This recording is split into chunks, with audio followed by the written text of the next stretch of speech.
ወይዘሮ ዝናሽ የነናሁም ኑሐሚን ቤት ለማየት ኤደንን አሳየኝ ትላታለች። እሺ እኔ ችግር የለውም አሳይሻለሁ፣ ግን እኔ ቤት መግባት የለብኝም የትኛው ቤት እንደሆነ ግን ላሳየሽ ትልና ትወስዳታለች። እናም ኤደን ወይዘሮ ዝናሽን ወስዳ የነኑሐሚን ቤት ስታሳያት መንገድ ላይ እሷ ትመለሳለች።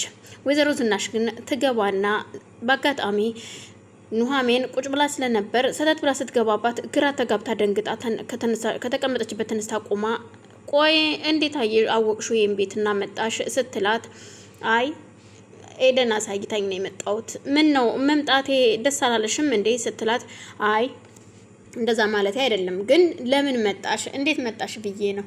አባትሽ እሳቶ ተሰማ ስትላት አባቴ ተሰማማ ሐኪም ቤት ሄዷል፣ ዛሬ ቀጠሮ ስላለው ጋሼ ይዞት ሄዷል ትላታለች። አሀ የኔ ባል ስራውን ትቶ ያንቺን አባት ሐኪም ቤት ይዞ ይዞራል አይደለ ስትል ትናገራታለች። ይኸውልሽ ወይዘሮ ዝናሽ ከዚህ በኋላ ከኔ ጋራ አፍሽን ባከፍች መልካም ነው ትላታለች። እኮ ለምን ደግሞ እንዳንቺ አይነት የተዋረደች ልጅ እያለችው አንቺ እኮ ባለጌ ስድነሽ ትላታለች። ዝናሽ ግን የምትናገሪው ነገር ገብቶሻል? እኔ ባለጌ አይደለሁም ዘልዛላም አይደለሁም። ምናልባት ዛሬ ላይ ፍቅር ጥሎኝ አርግዤ ሊሆን ይችላል እንጂ የዚህን ያክል የሚያሰድብ ማንነት የለኝም ትላታለች። ታይ ባክሽ ጨዋ ብትሆኝማ ታዲያ አርግዘሽ አባትሽን አንገት ባላስደፋሹ ነበር ስትላት ዝናሽ ከኔ ጋራ ባትነጋገሪ መልካም ነው። አይ ካልሽ ግን እዩልሽ ልንገርሽ ያንቺን ጉድ ባንድ ስልክ ጥሪ እንዳላወጣው ስትላት ወይዘሮ ዝናሽ ትደነግጣለች። ኑሐሜ ምን እያደረግሽ ነው? አሁንም እዛ ላይ ያለሽ እንዴ? ቆይ ይህን ርዕስ ለምን አንዘጋውም ስትላት ርዕሱ እንዳይዘጋ ራስሽ ነሽ ነገር እየጎለጎልሻለሽው፣ ስለዚህ አርፈሽ ብትቀመጭ መልካም ነው። ከዚህ በኋላ እየተናገርሽ ልቤን አታድሚው ስትላት ወይዘሮ ዝናሽን በጣም ትደነግጥና ግን እኮ ተስማምተን ተነጋግረን ነበር አይደለ?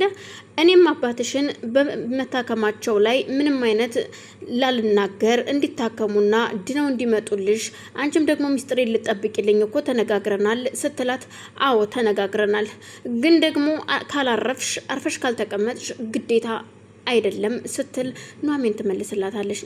ወይዘሮ ዝናሽም ትደነግጥና እሺ በቃ ይበቃል፣ እሺ በቃ ቻው ሰላማዊ ትላትና ጥላት ወጣ ትሄዳለች። ኑሐሚን በጣም ትናደድና ምን አባቷን ልትሰራ ነው የመጣችው? ምናልባት እኮ ከዚህም የባሰ እኮ የተደበቀ ሌላ ጉድ ሊኖራት ይችላል፣ አይታወቅም እያለች ብቻዋን ያው መተመተች ቁጭ ብላ እያለ በአጋጣሚ ተነስታ ምግቤን ልስራ ቆይ ብላ ወደ ኪችን ትገባለች። በዛ መሀል ደግሞ ኤደን እናቷ ጋር ሄዳ ነበረና እናም ለእናቷ እነ ኑሐሚን ቤት እንደለቀቁ ቤት እንደተከራዩላቸው ስትነግራት ምን ስትል አዎ ገነትም በጣም ጥሩ፣ ስለዚህ ተሴጋ መሄድ አለብኝ ትላታለች። ማለት እንዴት ነው ተሰማ ጋር የምትሄጂው ስትላት ምክንያቱም ባሌ እኮ ነው የ80 ባሌ ነው፣ ስለዚህ መሄድ አለብኝ እነ ኑሐሚን ጋር መሄድ አለብኝ፣ ቤቱን አሳይኝ ትላታለች። ቆይ አንቺ እንዴት ነው አሁን? ቤቱን ችግር የለውም ላሳይሽ እችላለሁ በርቀት፣ ግን እንዴት ነው የምትሄጂው? እዛ ግን ልታስገባሻለች ያቺ ምንም ችግር የለውም የ80 ባሌ እስከሆነ ድረስ መሄድ መብት አለኝ ትላታለች።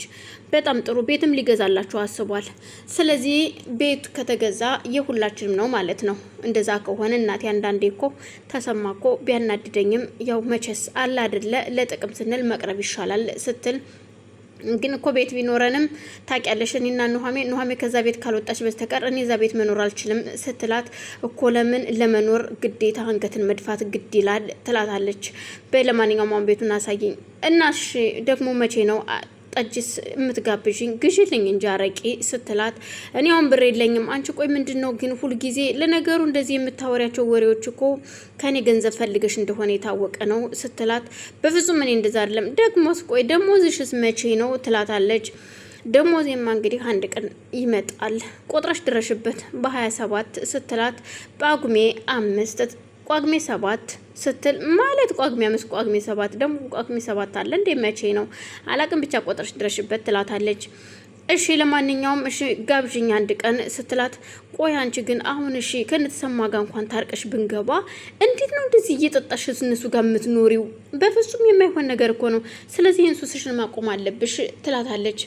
ልጅ ግድ የለሽም ዝም ብለሽ አሁን አንቺ የምልሽን ነገር ሁሉ አድርጊ፣ አሁን አሳይኝ ቤቱን ስትላት እሺ ነይ ልጅ ላሳየሽ ትልና ወስዳ ታሳያታለች። ቤቱን አሳይታት እሷ ወደ ቤቷ እየተመለሰች ነበር ወደ ስራ ቦታዋ። ገነትም ሳሎን ገብታ ወገቧን ይዛ ዝም ብላ ቤቶችን እየቃኘች ነበረ ውስጥ ያለውን ነገር። በመሀል ኑሐሚን ከኪችን መታ ወደ ሳሎን ስታይ ደሞ አንቺ ምን ልትሰሪ ነው የመጣሽው? ምንድን ነው ማናሳየሽ ቤቱን ስትላት አይ ኤደን ነች ያሳየችኝ ቤትሽንማ ተሰማይት ሄዶ ነው ባሌ ስትል እኮ ማን ነው ባልሽ? ተሰማ ነዋ እንዴ ምን ነው ፍርድ ቤት ቆሞ ያፋታናል እንዴ ስትላት እኮ ለምንድን ነው የፈለግሽው? ምክንያቱም ባሌ እሱ ሐኪም ቤት ነው ያለው። ግን አሁን ምድሰሪ ነው የመጣሽው? ከዚህ ቤት ትወጫለሽ አትወጪም? አሁን መውጣት አለብሽ ከዚህ ቤት ስትላት እኮ ቆያ ባሌን አግኝቼ ነው። እሱ የለም አሁን ትወጫለሽ። ይኸውልሽ መልካም ሰው ብትሆኝማ ያን ጊዜ ልንገርሽ አይደል አብረን እንሂድ አብረን እንሁን ስንላችሁ እኮ ከናንተ ከዚህ በሽተኛ አባትሽ ጋር እንዴት ነው አብረን የምንኖረው ብላችሁ እኮ ነው የሮጣችሁት። ስለዚህ ምርጫሽ አሁንም ያ ነው የሚሆነው እንጂ ከአባቴ ጋር አይደለም ትላታለች። ምናልባት ሌላ ነገር ጠንስሰሽ ሊሆን ይችላል የመጣሽው እንጂ በሰላም አይደለም ስትል ኑሐሚንም ትናገራታለች። ይኸውልሽ እኔ እኮ ያን ጊዜ ኤርሚያስ ጋር እኮ እያለሽ ያችን ቅምጡን እኮ ደውዬ የጠራኋት ጉድሽን እንድታይ እኮ ነው አንቺ እንዳትጎጅብኝ ብዬ ነው እንዴ? አንቺማ ያን ጊዜ ከኤርሚያስ ጋር ስለሆንኩኝ አባቴንም ስለያዘን ተናድሽ መበቀልሽ ነበር እንደዛ ያደረግሽው እንጂ ለኔ አስበሽ እንዳልሆነ አንቺ ነሽ ለኔ የምታስቢው፣ መቼም አስበሽልኝ አታውቂም ስትል ኑሐሚን ትናገራታለች። አሁን ከዚህ ቤት ውጪ ስትላት እሺ ለማንኛውም ተሰማ ሲመጣ ንገሪው መምጣቴን ትላታለች። እዛም ወታ ትሄዳለች። በጣም ወደው ደግሞ ኤደን ወደ ቤት ስትመለስ ኤርሚያስ ያገኛታል። አንቺ እኔ ቁሚና እናገረኝ ሲላት ምንድነው እኔ ኑሐሚን እኮ ቤት ለቀዋል እዛ ቤት ተከራይተውላቸው ሄደዋል ሲላት እሺ ውሰጂኝ ወደ ቤት ሲል